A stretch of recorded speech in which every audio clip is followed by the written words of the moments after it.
outside the Chalukya family. This fact supports Jackson's view that the Solankis or Chalukyas were connected with the Gujas, of whom the Chapas were a branch, 28 according to the speculations of Rice.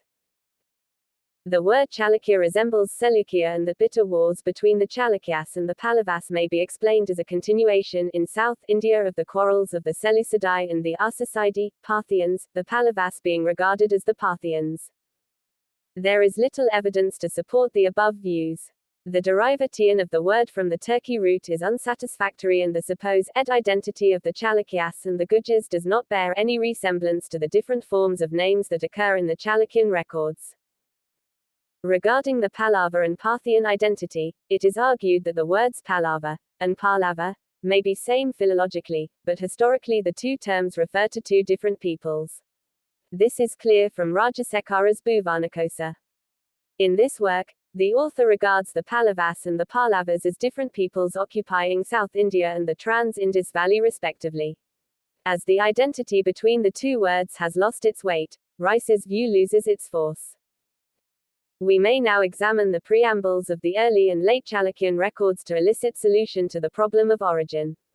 The Badami cave inscription of Kirtivarma I, 578 A.D., the earliest record of the family, speaks of them as meditating at the feet of the sacred Swami, Kartikeya of the later inscriptions, and as having their heads purified high the final ablutions after the performance of the Agnishtama, Agnikayana, Vajapaya, Paundarika, Bahusuvana, and Asvamedha sacrifices.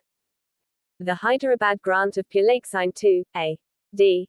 612, states that the family of the Chalukyas who are Haratiputras of the Manavyagatra, which is praised throughout the world, who have been nourished by the seven mothers who are the mothers of the seven worlds, who have acquired an uninterrupted continuity of prosperity through the protection of Kartikeya, who have had all kings made subject to them at sight of the bull crest which they acquired through the favor of the divine Narayana. These preambles reveal a striking identity between the family of the Chalukyas and the Shutas, who called themselves as Satavahanas and the Kadambas. The Satavahanas and the Kadambas were the two noted Brahmana dynasties that ruled Karnataka before the Chalukyas. The Chalukyas, like the Kadambas, belonged to Manavya Gotra, and they were also descendants of original ancestor Harati. Again, like the Kadambas, the Chalukyas were the worshippers of Kartikeya, and being Brahmanas of kingly race they performed Vedic sacrifices. These similarities naturally suggest that they were Brahmanas, who, like the Kadambas, took to arms when the situation demanded it. The statement in the Hyderabad grant, who have had all kings made subject to them at the sight of the bull crest which they acquired through the favor of the divine Narayana, is very significant and symbolic.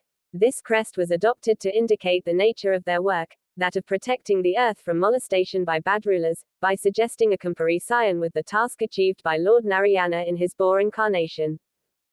When the Kadamba rule fell on evil days, their feudatories began to assert their independence. In resultant confusion that followed, the Chalukyas seized power and stepped into the shoes of their erstwhile masters.